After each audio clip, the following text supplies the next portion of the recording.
Good morning, everybody. Thank y'all for tuning in to Can You Cover Podcast. My name is Maurice Simpkins. We're about to get right into it today, discuss these college picks, discuss NFL picks as well, and we're about to get to this money this weekend. It's going to be a good weekend this Saturday. The first game we're definitely going to have to get into, is Boise State and Utah State. Boise State's laying -9.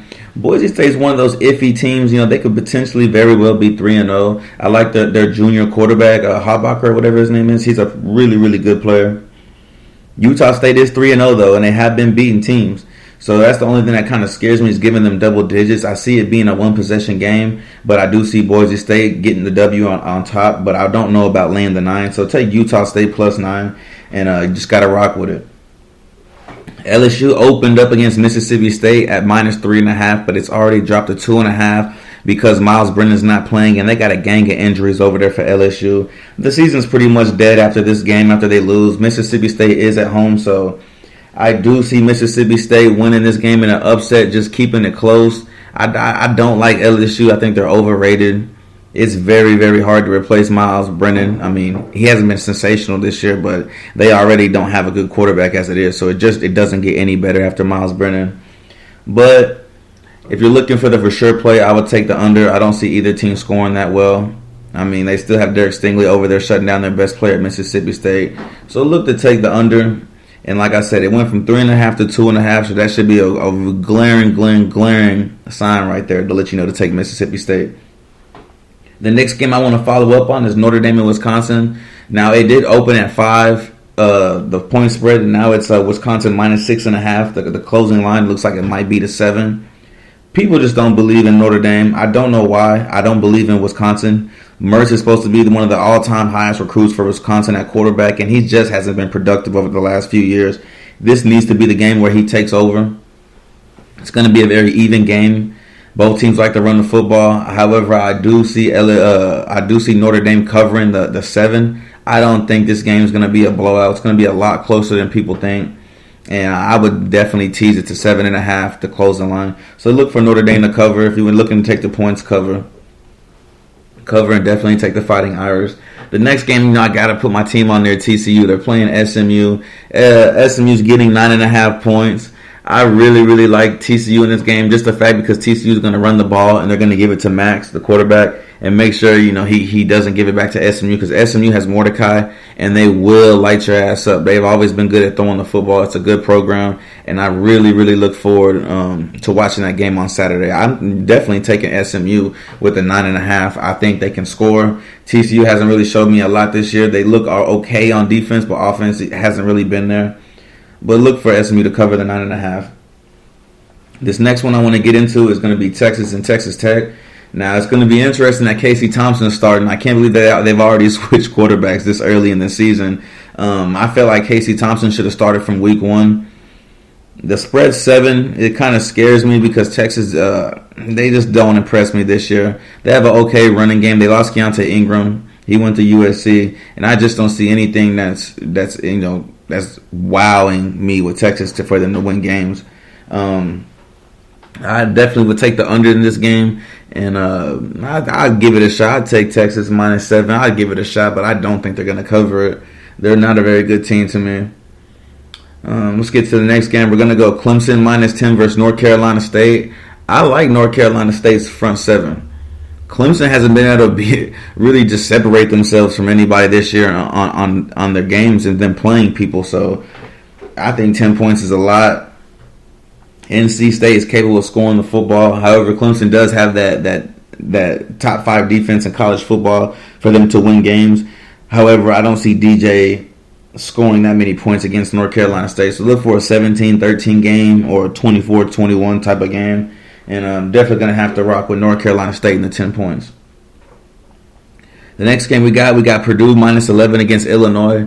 The game opened up at -10 and it already went up to a whole nother possession at -11. I like Purdue.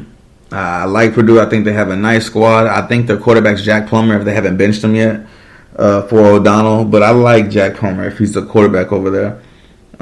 -11 is a lot of points in a Big Ten football game. However, they are playing Illinois, and I think Lovie Smith's over there, and he hasn't been able to do shit in the last 4 years over there.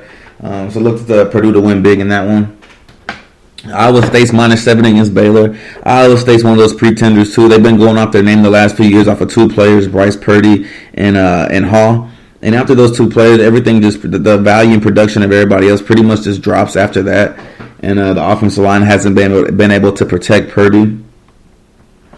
Baylor is doing good. I think Baylor's 3-0 if I'm not mistaken, and they have been winning games. They're a good football team, but this will be an ultimate test. I think 7 points is way too many points for them against Iowa State. Look for Iowa State to win by a field goal or to come back and win by 3 or 4. Just comeback game for them. The next game I want to get into is A&M and Arkansas. A&M's laying 4.5 to Arkansas. I think this is a steal for Arkansas. I honestly would take the money line at home. Ever since, I think his name is Hunter King or Hunter something for A&M, the quarterback. Ever since he went down, that backup is dumpster juice. They're not going to win games. Their defense can win them games like Clemson, but they don't have the same quarterback play Clemson does with DJ, because DJ can still run the football a little bit. That backup can't throw the ball for shit, in my opinion. So look for Arkansas to get their first big upset in a while. I think they're going to win at home. It's going to be rocky. It's going to be loud. And Arkansas is a good football team. Look for them to get the upset at home. Another good game that I'm kind of confused about is Kansas State and Oklahoma State. Now, I know Kansas State lost their quarterback a few weeks ago, but it still doesn't take the fact that they really don't throw the football like that. They've always been a triple option team, running team. And they're getting 6.5 against Oklahoma State. Sanders hasn't been able to show me anything all year. They're just not the same Oklahoma State team that put up 40, 50 points a game back in the day. They're struggling on all cylinders of the field, offense and defense. I think Kansas State's going to cover the 6.5. This is ridiculous in my opinion to give them 7.5, but we got to try it. So I'm going to go ahead and take Kansas State in the Wildcats. Another good game that I think's an ultimate lock is Michigan State -5 versus Nebraska. Nebraska's not that good a football team. They've been struggling. They've been skating by. They haven't really been productive all year. So look for Nebraska to get mollywopped by Michigan State. I like that running back at Michigan State. He's a workhorse, and I don't see him slowing down anytime soon. So look for Michigan State to win big in that one. West Virginia is getting 17 over OU. I don't know why OU's giving up these ridiculous-ass spreads. Every game they've been in has been pretty much close. Spencer Rattler is still just going off his likeliness and image. He's not really shown anything on the field. It's no wow moments that he's like, okay, this kid's going to be a stud. No, he can zip the ball, he can throw the ball, he has a nice little spin on it, but his decision making is horrible, and he doesn't know when to run, and he holds the ball way too damn long. I'm definitely taking West Virginia in this one. I think their quarterback's Mr. Dillon from West Virginia, from OU, so look for him to have a big game against them, and I think he's very, very, very, very capable of beating OU this weekend. Take the 17, there's no questions asked, and let it ride. A couple superstar quarterbacks that I noticed that's going to be out this weekend is going to be Miami's quarterback Derek King. He's not playing tomorrow. Memphis's quarterback Grant Hunnell. He's not playing tomorrow. And Middle Tennessee's quarterback Bailey Hoffman is not playing tomorrow. So if you're trying to roach up on something, look at those 3 games, and you might get somewhere with those. Now, time for the big boys. We're going to go to NFL. We're going to start getting the locks in. We succeeded yesterday by taking Carolina with the touchdown. It looked kind of rocky at first when they scored. The Texans, but we all knew Sam Darnold was going to come through in the second half. It's crazy that he had 2 rushing TDs. Shout out to Sam Darnold on that one. But the first play I want to talk about is Arizona -7 versus Jacksonville. Definitely give up 7. Jacksonville's going to lose by at least 13. They're not that good. They can't score like Arizona can score. First to 30 wins, and I see the score being 31-28 or, maybe it's going to be 34. I say 34-17 final score. I don't see it being close at all. Go Cardinals. A trap game right here is Atlanta and the Giants. They're giving 3 to Atlanta, but Atlanta's very, very capable of beating the Giants. Very, very capable. I think they might beat the Giants. The Giants aren't that good of a football team. So look for the Atlanta to get their first win of the season. Another lock I like Baltimore -8 against Detroit. Now 8's a lot of points. It's a whole nother possession. But I do see Baltimore having an easy game. They're not going to struggle. They're just going to run the ball, keep the ball out of Jared Goff's hands. So look for Baltimore to win by 10. I think another upset of the week is going to be Chicago and Cleveland. Chicago's getting 7. It's already bumped up to 7.5. But you just don't have any film on Justin Fields. You don't know what he's going to do. They don't know what the playbook's going to be. This is a good opportunity to get on Cleveland's ass. Odell's going to be on the snap count. His first game back. Welcome back, Odell.